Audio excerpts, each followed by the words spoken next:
Good evening. President Trump has just announced that he is opening up a new office, something which he's calling the office of the former president, which leaves a lot of people wondering what he's actually planning to do. Meanwhile, over in Congress, 45 senators have voted against holding an impeachment trial because they believe that impeaching President Trump after he's left office is unconstitutional. Now, over at the southern border, a federal judge has ruled in favor of Texas, meaning that, at least for the next 2 weeks, deportations can resume. And lastly, we here at the Epoch Times have received leaked internal government documents which reveal that China's military is growing its fleet of drones in order to spy on and to compete with the United States of America. Let's go through these stories together. This is your daily Facts Matter update, and I'm your host, Roman, from the Epoch Times. Now let's start today's discussion by talking about the new office that was created by President Trump. So 3 days ago, President Trump announced that he has officially opened something called the Office of the Former President. Now, what's that all about? Well, in the press release, here's what he had to say. Today, the 45th President of the United States, Donald J. Trump, formally opened the Office of the Former President. The office will be responsible for managing President Trump's correspondence, public statements, appearances, and official activities to advance the interests of the United States and to carry on the agenda of the Trump administration through advocacy, organizing, and public activism. President Trump will always and forever be a champion for the American people. So this announcement answered a very pressing question that a lot of people had once Trump actually left office, which is whether he would stay engaged in national politics. And it looks like he will. In fact, since leaving the White House, President Trump has made two political moves, other than, of course, opening this new office. One was to endorse Kelly Ward, who was then reelected as the Arizona Republican Party chairwoman. And then secondly, he endorsed Sarah Huckabee Sanders in her campaign for governor of Arkansas. Now, there was something that Sarah Sanders said in her campaign announcement that I believe really elucidates what's happening right now in American politics. She said, "Everything we love about America is at stake. With the radical left now in control of Washington, your governor is your last line of defense. In fact, your governor must be on the front line." So the reason that I bring up that quote is because recently I heard some political commentary and some analysis on what's happening in America right now, which said that since the Republicans have lost control of both the White House as well as Congress at the federal level, they now have to focus on the state and local levels in order to serve as a check to the Democratic agenda, which seems to be what is actually happening right now. For instance, President Trump has formed this new office. He endorsed the Arizona chairwoman, who later won re-election. Sarah Sanders is running for governor of Arkansas. Mike Lindell, who is the founder of MyPillow, he said that he might run for governor of Minnesota, and he also said that if he did run for governor, he was promised an endorsement by President Trump. And of course, down in Texas, the governor there, as well as the attorney general, they've said that they will serve as a check to the Biden administration. In fact, the Texas governor wrote on Twitter that President Biden is trying to halt deportations of illegal aliens who already have a final order of removal from the U.S. This abandons the obligation to enforce federal immigration laws. Texas is fighting this attempt to grant blanket amnesty. And these are not just words, because as we discussed in an earlier episode, Texas did file a lawsuit against the Biden administration, arguing that their 100-day freeze order on deportations was illegal and dangerous. And by the way, since that earlier episode, a federal judge has temporarily blocked President Biden's executive order, meaning that deportations will once again resume. Ken Paxton, who is Texas's attorney general, he said this on Twitter. Texas is the first state in the nation to bring a lawsuit against the Biden administration, and we won. Within 6 days of Biden's inauguration, Texas has halted his illegal deportation freeze. This was a seditious left-wing insurrection, and my team and I stopped it. Now, to be specific though, this temporary restraining order does block Joe Biden's policy, but only for 14 days. We'll have to see how this case actually plays out in court in order to see what happens over the long term in terms of deportations. However, one very important thing to mention is that this attempt to freeze deportations was not the only immigration-related action by the Biden administration. In fact, since taking office, Joe Biden has been moving pretty quickly to dismantle the border security measures that were implemented by President Trump. In fact, on day one, basically on the very first day of his administration, they've either signed executive orders or issued memos to do 6 important things. Let's go through them together. First of all, they temporarily suspended deportations of illegal aliens, which we already discussed. Second of all, they got rid of the travel ban, which was instituted by President Trump, which banned travel from terrorism-prone countries, mostly from the Middle East or from Africa. And now they can come here again. Thirdly, he stopped the construction of the border wall. Fourthly, Joe Biden has stopped adding people to the Remain in Mexico program. That was the program wherein people who came here from Central America had to stay in Mexico as they await their asylum claims. Fifthly, Joe Biden has preserved and fortified the DACA program. And lastly, sixth of all, the Biden administration has sent over to Congress a sweeping immigration package, which includes amnesty for millions of illegal immigrants. And that was all on the very first day. And in fact, since then, since the first day in office, Joe Biden has also committed $4 billion in assistance to El Salvador, Guatemala, and Honduras. That was according to the Mexico president. And secondly, he signed an executive order to include illegal aliens in the census count. So one question that you might be asking yourself is this: what is the theoretical underpinning guiding this new administration when it comes to immigration?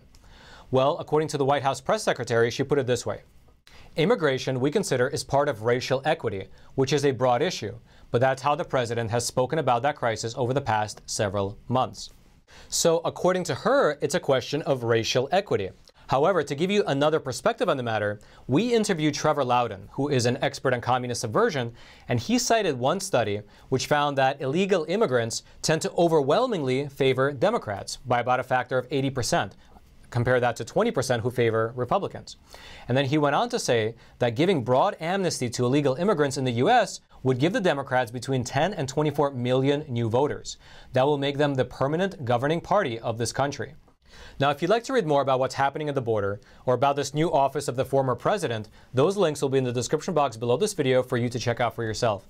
And while you're down there looking for those links, take a quick moment to smash that like button. It goes without saying that videos like this, talking honestly about what's happening in this world right now, are routinely censored by big tech. However, when you smash that like button that's below this video, you are forcing the YouTube algorithm to share this video out to potentially thousands of more people, letting the truth be known far and wide. And now is a great time for me to tell you a little bit about the sponsor for today's episode, and I'll do so in the sound room. The sponsor of today's episode is AMAC, that's AMAC, and it stands for the Association of Mature American Citizens. Now, I'm about 20 years too young to join, but if you or somebody else in your family is 50 years old or over, you should consider joining AMAC. They're basically the conservative alternative to the AARP. And there are about three main benefits to joining. The first one is the money-saving benefit, because they offer discounts to their members on retail shops throughout the U.S., on restaurants, as well as on things like vitamins, insurance. I'll throw a link in the description box below for the full list of the discounts that they offer. It's pretty big. Then the second thing is that they send their magazine directly to your front door, which is really good. Even though I'm not a member, I have read their magazine, and it's filled with really good articles. And then the third thing, which people say is the most important to them, is that they fight for conservative values on Capitol Hill. Basically, they fight back against what they're referring to as the socialist storm that is brewing in America. And they fight for that in Washington, D.C., they say, every single day. So if you're interested in joining, it's not that expensive. It's only $16 per year. You can go on over to amac.us/factsmatter. That's amac.us/factsmatter. Or you can click on the link in the description box below. So again, AMAC, thank you so much for sponsoring our episode. And now, Roman in the studio, back to you. And now let's talk a little bit about the upcoming impeachment trial. 2 days ago, Joe Biden said that he feels an impeachment trial of President Trump has to happen. However, he acknowledged that President Trump will likely not be convicted. Basically, he will not be found guilty. And that's because of the high threshold that's required for conviction. Basically, 2/3 of the Senate would have to agree that President Trump is in fact guilty. And according to a recent vote which was conducted in the Senate, it was a vote on whether to have the trial at all. 45 Republican senators voted against holding an impeachment trial, saying that it would be unconstitutional to impeach President Trump after he left office. And so even though they ultimately lost that vote, meaning that the impeachment trial will actually go forward, it seems like enough senators think that the entire affair is unconstitutional, and therefore they are very unlikely to vote for a conviction of President Trump when the time actually comes. Basically, what will happen is that the trial will go forward, but will likely fail. If you'd like to read more about the upcoming impeachment trial, that link will be in the description box below this video for you to check out. And now let's talk about what's happening over in California. According to officials, California may have sent out as much as $11 billion in pandemic unemployment benefits to fraudsters. basically people who were defrauding the system in one way or another. According to a press release from California's Employment Development Department, since March of last year, they have processed almost 20 million claims and paid out almost $114 billion in unemployment benefits. However, they said that an estimated 10% of these payments, which amounts to about $11 billion, has been confirmed to be made out to fraudulent claims. They said that additionally, another 17% of these unemployment claims is under investigation after being flagged as being suspicious.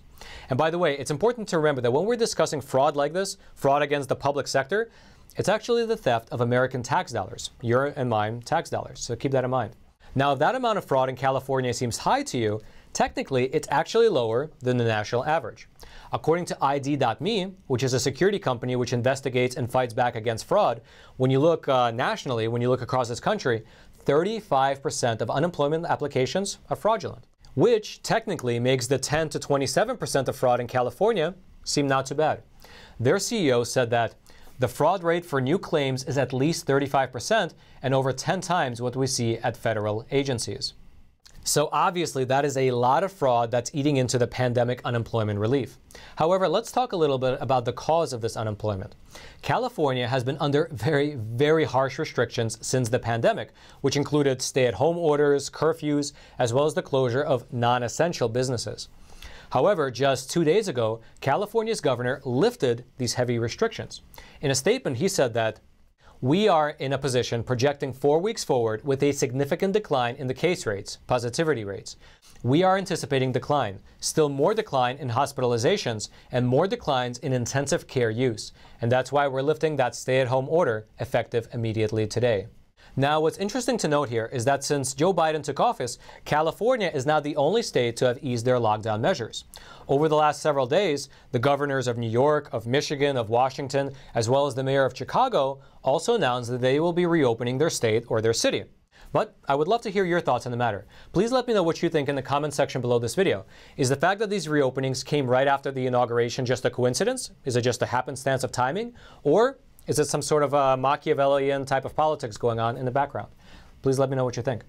And now let's talk a little bit about what's happening over in China.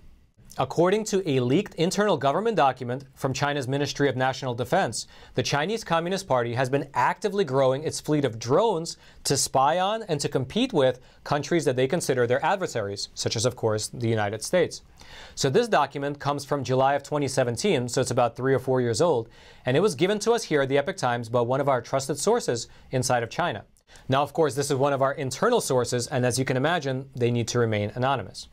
Now, this document described China's ambition to dominate what it calls full-dimensional warfare.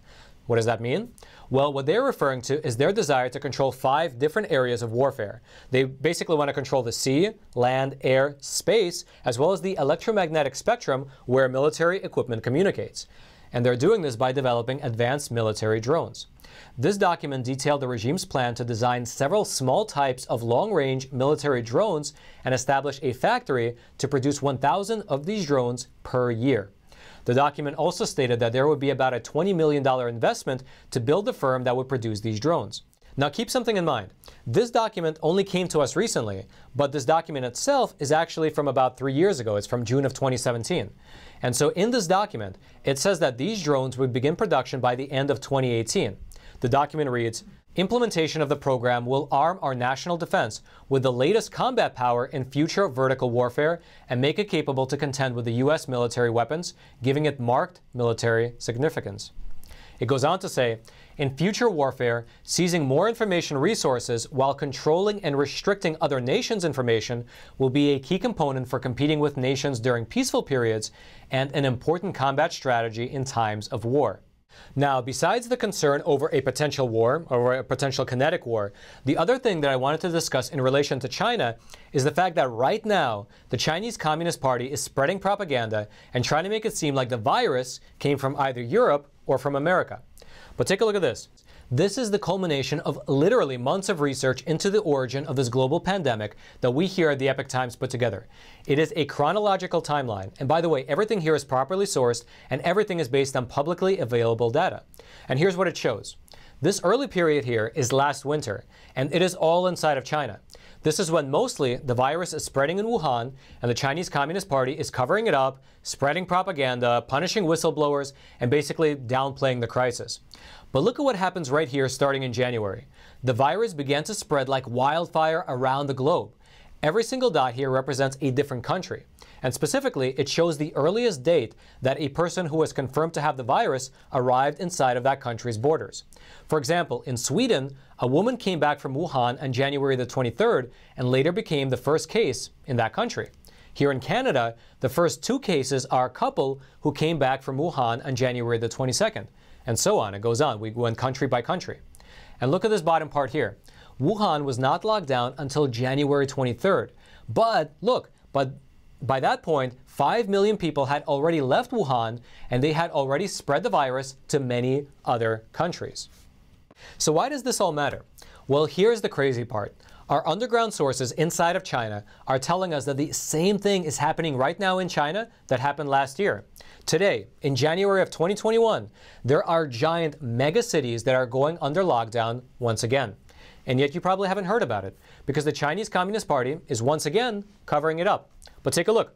Hebei province, which has 38 million people, told its residents to isolate at home.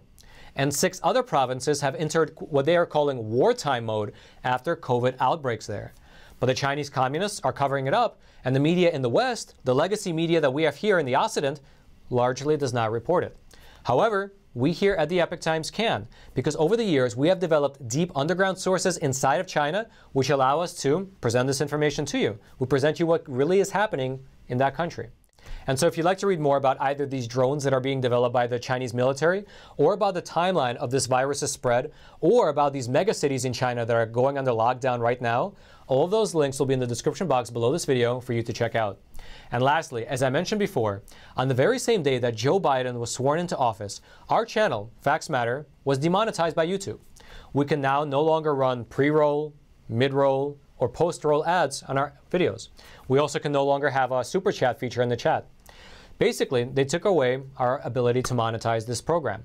However, if you would like to support honest journalism, if you would like to have access to a source of news that questions the established narratives, that digs into the facts, and that reports everything openly, honestly, and transparently, then I would recommend that you subscribe to the Epoch Times. I'll put a link in the description box below this video. It only costs a few dollars a month, but in return you will get access to all of our reports, which, by the way, with all of this censorship happening right now across all platforms, in my opinion, it's super critical to have access to uncensored information. And specifically, I want to mention a bit more about our China coverage.